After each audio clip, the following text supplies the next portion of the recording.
J'imagine que je ne me trompe pas en disant que jour après jour, si tu es comédien, tu consultes les annonces sur les sites de casting et que la plupart du temps, tu ne trouves rien du tout à part des figurations, des silhouettes ou des mini-rôles. Et du coup, on pourrait se poser la question, mais finalement, elles sont où alors ces annonces pour des vrais rôles? C'est où parce que là, c'est vrai qu'il n'y a que des figures, des silhouettes, des petits rôles, etc. Elles sont où ces annonces pour des rôles importants et rémunérés? Eh bien, il n'y en a pas. Il n'y a pas d'annonce pour ces rôles-là, sauf cas extrêmement précis, des profils extrêmement précis, voilà. Et on va voir pourquoi. Bah, comment ça se passe? Il y a trois cas possibles. Soit le projet vient d'une production. Par exemple, Marvel décide de faire le nouveau Avengers. Soit le projet vient d'un scénariste, voilà, c'est quelqu'un qui écrit une histoire et donc qui va soumettre ce projet à une production qui va du coup engager un réalisateur, un directeur de casting, qui va recruter les acteurs, etc. Ou bien le projet vient d'un acteur ou d'un réalisateur qui du coup sont souvent scénaristes aussi. Et à nouveau, pareil, ils trouvent une production et on met en place tout ça et on crée le projet. Comment ça se passe? Comment est-ce qu'on choisit les comédiens qui arrivent dans un projet? C'est toujours la même chose. D'abord, on appelle directement les comédiens. Donc, si à l'écriture, on a des idées de comédiens, ou même pas à l'écriture d'ailleurs, des fois on choisit même les comédiens avant même d'écrire l'histoire.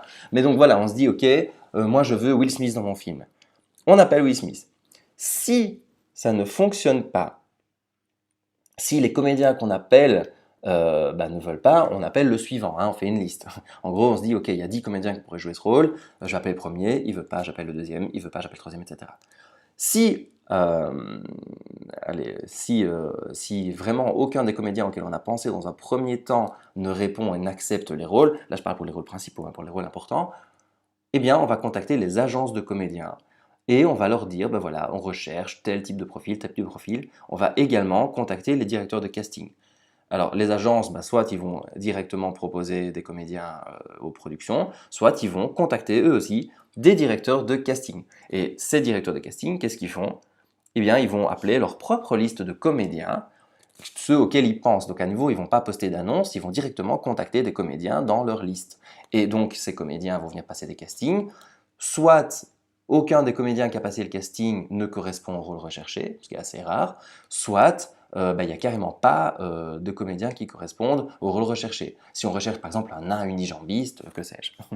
Et donc, seulement à ce stade-là, donc si quand on appelait les comédiens directement, ça ne marche pas. Si quand on a appelé les agences, ça ne marche pas. Si les directeurs de casting, ça ne marche pas. Si dans les listes directes de comédiens, on n'a toujours pas trouvé, seulement à ce moment-là, on passe une annonce.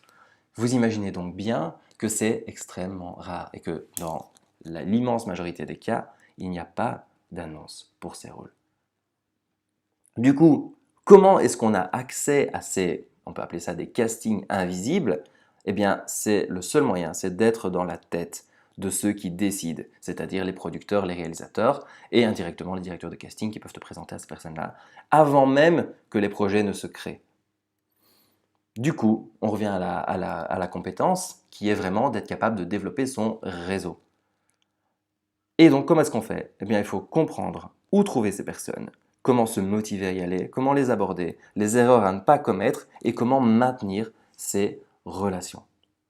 Oh, on va quand même pas apprendre tout ça maintenant, mais non. Par contre, je vais vous parler de l'un des aspects qui pour moi est vraiment le plus important parmi tout ça. Et c'est la partie 3, c'est l'erreur fatale que font la plupart des gens qui essaient de mettre en place cette compétence, donc développer son réseau, qui au mieux les paralyse et au pire les grille à jamais dans le milieu. Est-ce que tu te dis, en écoutant tout ce que je viens de te dire, ouais, mais moi je suis pas comme ça, je sais pas développer mon réseau, moi je suis pas un réseauteur, je sais pas comment on fait, et puis de toute façon je saurais pas quoi dire, et de toute façon je suis pas intéressant, et puis moi je veux pas envisager le métier comme ça, et je refuse de faire ma pute. Faire ma pute, c'est vraiment l'expression vulgaire, hein, pardonnez-moi le langage, mais qui revient le plus souvent. Eh bien, je vais te poser une question. Tu sais pourquoi tu te sens comme ça quand tu essaies de développer ton réseau? Eh bien, parce que c'est vrai. À nouveau, je te choque, mais c'est exactement ce que tu fais. En fait, ton erreur fatale, C'est que au lieu, ce que tu fais, c'est que tu adoptes une posture de demande. Finalement, tu vas parler à des gens en disant «Oh bonjour, j'adore ce que vous faites», alors qu'en réalité, le sous-texte, c'est «Bonjour, donne-moi un rôle parce que en ce moment, je mange de l'eau, j'ai besoin de bouffer et j'ai besoin de travailler». Et ça se ressent à des kilomètres et des kilomètres. On te voit venir de super loin. Et voilà, cette posture de demande ne fonctionne pas du tout. Le secret, c'est que quand tu rencontres quelqu'un de l'industrie, ne parle jamais, jamais business. Le but est vraiment de faire une rencontre d'humain à humain, d'aller vraiment à la rencontre des gens. Et si tu l'intéresses, il te posera des questions. Je vais donner un exemple de ça. Solange Sicurel, la voici à l'un des événements que j'ai donné, à l'un de mes stages, l'une de mes formations que je donne pour acteurs justement. Eh bien, Solange est une réalisatrice cinéma. Elle a terminé son deuxième long métrage qui est actuellement dans les salles. Là, on est au mois d'août, je ne sais pas quand tu regardes ça, mais ça s'appelle Adorable. C'est dans les salles en ce moment, donc je t'invite vraiment à aller le voir. C'est une super comédie entre une maman et son ado, exceptionnelle. Bref, Solange, je l'ai rencontrée dans un festival, le Festival international du film de comédie de Liège, où j'étais bénévole, et je te reparlerai de ça plus tard. Eh bien, on a rencontré Solange, j'ai passé toute la semaine avec Solange, et je pense que toute la semaine, on a vraiment parlé de tout sauf d'acting. On a parlé de ses enfants, on a parlé de sa vie, on a parlé de moi, on a parlé de la vie, on a tissé un vrai lien, une vraie relation de complicité, on a vraiment développé une relation d'humain à humain en fait. Je suis arrivé vers elle avec une vraie démarche de comment est-ce que je peux apporter ma pierre à l'édifice, comment est-ce que je peux te partager des choses, comment est-ce que je peux t'aider. Voilà, à aucun moment je suis arrivé là en mode oh, c'est une super réalisatrice, oh, il faut vite que bonjour, bonjour, voilà je suis comédien et je vous donne mon CV et ma bande démo et il faut me prendre, hein, s'il vous plaît, s'il vous plaît, s'il vous plaît, s'il vous plaît. Les personnes qui reçoivent ça, mais se sentent tellement utilisées, elles se sentent tellement... Vous les prenez pour des objets, en fait, pour des machines à opportunités, mais c'est des humains. Et pourtant, c'est prouvé aujourd'hui, scientifiquement, l'être humain est un animal social. On est programmé dans notre système nerveux pour socialiser et tisser des liens. D'ailleurs, il y a des études qui ont été faites absolument horribles, où en fait, il y a eu des bébés qui ont été privés, donc c'est-à-dire qu'ils ont grandi dans un milieu où on ne les a jamais pris dans les bras. Ça veut dire qu'ils n'avaient aucun contact humain, ils n'étaient jamais touchés, on ne leur parlait pas ni rien. Pourtant, on leur donnait à manger, on leur donnait à boire, donc ils avaient finalement, et ils respiraient, donc ils avaient vraiment le minimum vital pour survivre. Eh bien, ces bébés sont morts. Nous sommes des animaux sociaux, nous avons besoin de tisser des liens sociaux. Imagine un peu, tu es un réalisateur ou une réalisatrice hyper connue. Et tu as une personne, je sais pas moi, qui vient te dire bonjour, voilà, je voulais juste vous dire que j'apprécie énormément votre travail et que ça m'a inspiré dans des moments difficiles de ma vie. Et que je trouve, par exemple, je sais pas, moi, si tu es une femme ou peu importe, et que je trouve que vous avez donné une nouvelle vision de tel sujet qui est vraiment rafraîchissante et qui donne de l'espoir. Et vraiment, bah voilà, ce film m'a ému aux larmes parce que je me suis reconnu dans tel personnage. Et je trouve que vous avez vraiment une vision et un œil et que sais-je moi. Et vous avez fait des choix audacieux et forts. Et vraiment, voilà, ce film restera avec moi toute ma vie, je pense, et j'ai envie de le montrer à mes enfants. J'invente, hein, j'invente complètement, parce que là, on est dans une situation qui n'existe pas. Mais si quelqu'un va te trouver comme ça, vulnérable, authentique, en vérité, qui ne cherche rien à obtenir de toi, qui veut juste te témoigner de son amour pour le travail que tu as fait, quelqu'un qui vient vraiment voilà, te témoigner de sa sympathie et de son admiration, mais est-ce que tu ne serais pas content finalement? Est-ce que tu ne serais pas content de recevoir ce témoignage-là? Mais bien sûr que oui. Et, et c'est tellement important. Et donc, pourquoi ça ne marche pas quand toi tu le fais alors? Ça ne marche pas parce que toi, tu te demandes qu'est-ce que cette personne pourrait m'apporter? Qu'est-ce que cette personne, est-ce qu'elle va pouvoir m'apporter des rôles, du réseau, des connexions? Cette personne, elle va pouvoir peut-être changer ma vie. Waouh, il caste pour le prochain super long métrage, il faut que je sois absolument ami avec, etc. Alors qu'en fait, tout ce que tu as à faire, c'est de te demander, mais comment est-ce que je peux aider, partager, me rendre utile, apporter ma pierre à l'édifice? Alors là, peut-être que tu te dis, ok, c'est facile à dire. Je vais te donner 2 conseils qui vont absolument tout changer. Tu vois là d'ailleurs que je te donne énormément de contenu, hein. J'espère que ça t'apporte de la valeur, j'espère que c'est utile. N'hésite pas à me le dire par message privé ou que sais-je, mais vraiment, voilà, dis-moi, viens me parler et dis-moi si ça t'aide tout ça. D'abord, bah, mon grand concept que j'ai développé, qui est le fondement même de toutes mes formations et de tous mes systèmes que j'utilise. C'est ce que j'appelle la vulnérabilité gagnante.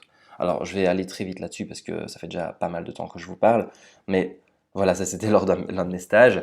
On a ici l'un de mes membres qui du coup, voilà, à qui j'ai demandé de prendre une pose un peu caricaturale, yeux foncés, voilà, on cache bien la gorge, on se protège de partout. Et en fait, si vous analysez un petit peu le fait d'être invulnérable, eh bien, c'est finalement de protéger tous ces points vitaux, d'un point de vue purement biologique. Et donc là, cette personne, que je ne vais pas citer, protège son cou, ou protège ses yeux, ferme bien sa bouche pour protéger ses dents, il a ses bras croisés pour protéger un maximum d'organes, on ne le voit pas, mais il a aussi les jambes croisées pour protéger ses parties génitales.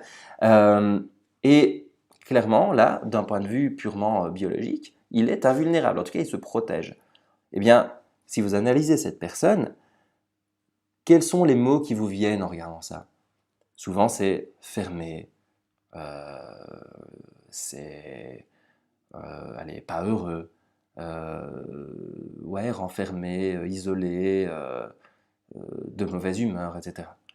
Alors que si on fait l'inverse et que la personne ouvre ses yeux, sourit, montre ses dents, dégage sa gorge, ouvre bien toute sa poitrine, montre bien tous ses espaces vitaux. À nouveau, vous ne voyez pas, mais il a les jambes écartées, les bras ouverts, etc.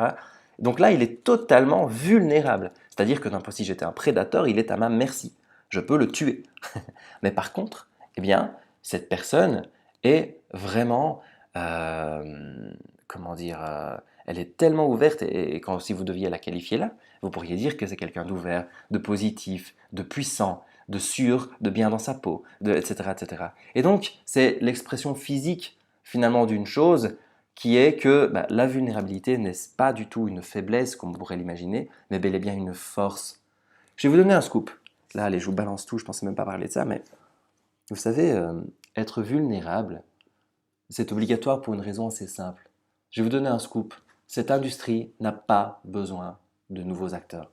On a assez d'acteurs, c'est gentil, il n'y a pas besoin de toi. Abandonne. Pourquoi? Parce que tout simplement, voilà, si, imagine quand il y a une annonce pour un rôle et que tu ne postules pas, qu'est-ce qui se passe? Le rôle ne se fait pas? Bien sûr que si, que le film se fait, qu'on trouve quelqu'un d'autre. Et donc, cette industrie, elle n'a besoin que d'une seule chose. Elle a besoin de quelque chose d'unique. Elle a besoin de ce qu'elle n'a pas déjà. Et la seule chose qu'elle n'a pas déjà, c'est quelque chose d'unique. Et la seule chose d'unique que tu peux apporter, c'est toi-même. Mais pour ça, il faut du courage. Pour ça, il faut oser être vulnérable, oser être soi. On ne veut pas que tu sois le nouveau Sean Penn, on ne veut pas que tu sois le nouveau DiCaprio, on ne veut pas que tu sois le nouveau Jean Dujardin, on a déjà un Jean Dujardin. Si on le veut lui, on l'appellera. Bon, ce sera un peu plus cher à mon avis que toi, hein, clairement, mais on n'a pas besoin de quelqu'un qui existe déjà. De toute façon, tu ne seras qu'une pâle copie. Ce qu'on veut, c'est que tu aies les tripes, le courage d'aller être toi. Et ça, c'est extrêmement difficile. C'est valable aussi dans la vie, hein.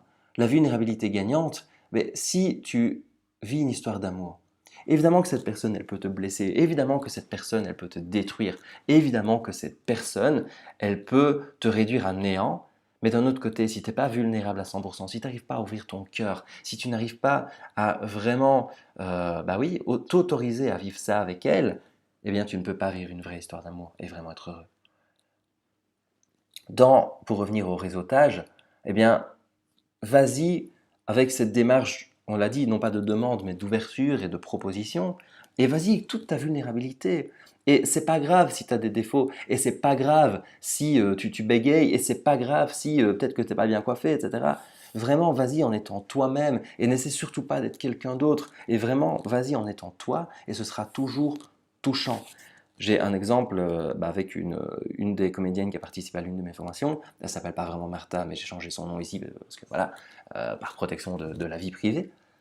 Eh bien, elle m'a dit que sur un tournage, parce que c'est une comédienne professionnelle qui travaille déjà beaucoup et que j'aide à aller au niveau supérieur encore, elle m'a dit que sur un tournage, eh bien, une toute jeune comédienne est venue la trouver. Et vraiment, sans rien demander, sans rien d'autre, elle est venue la trouver et lui a dit vous savez, Martha, moi j'aimerais jouer comme vous. Je suis fasciné par votre carrière et vraiment vous m'inspirez. Vous êtes exceptionnel et moi un jour j'aimerais bien votre talent et j'aimerais bien jouer comme vous. Waouh, c'était juste un vrai compliment sincère, pur, authentique, totalement vulnérable. Eh bien, ce qui s'est passé, c'est que quelques semaines plus tard, sur un autre projet, ils avaient besoin d'une jeune fille. Et là, elle a repensé à cette jeune comédienne, elle l'a rappelée. Mais la jeune comédienne ne l'a pas fait pour ça. Mais par contre, quand vous êtes vraiment touchant, vrai, authentique, dans une démarche de partage et de don, eh bien, vous attirez ce genre de magie à vous. La deuxième, deuxième astuce que je peux vous donner, ben, j'aimerais qu'on fasse un petit jeu ensemble. Alors, prends une feuille de papier et dessine-y 9 points comme celui-là. Voilà, mais pause, fais ça. Une fois que c'est fait, eh bien, le but du jeu va être de relier ces 9 points en ne faisant que 4 traits d'affilée, donc sans lever le stylo, le crayon, peu importe. Donc vraiment, tu dois relier tous ces points, ces 9 points, en ne faisant que 4 traits et sans repasser 2 fois sur le même trait, sur le même point. Donc tu ne peux pas repasser là où tu es déjà passé. D'accord? Je te laisse quelques instants, mais pause, joue à ça et reviens pour trouver la solution.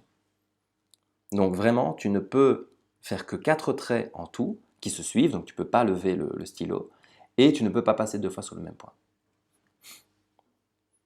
Alors, j'espère que tu as mis pause et que tu n'as pas triché. Hop, voici la deuxième. Voici une des solutions, parce qu'il y en a 2 nombreuses. Boum! 1, 2, 3 et 4. Alors, là, tu pourrais te dire, mais oh, il est sorti des points là, on n'avait pas dit ça. Mais non, à aucun moment je ne t'ai dit que tu ne pouvais pas sortir de la case. Et en fait, cet exercice est l'exercice qui a donné lieu à ce qu'on appelle penser hors de la boîte. Penser hors de la boîte, think out of the box. Et c'est vraiment cette idée que, bah, à nouveau, si tu fais les mêmes actions que tout le monde, tu auras les mêmes résultats que tout le monde. Et donc, le but de cette conférence, le but de tout ce qu'on fait, c'est vraiment de trouver, de s'élargir l'esprit, de penser différemment et de retrouver finalement ce que font les 10% de différents par rapport aux autres.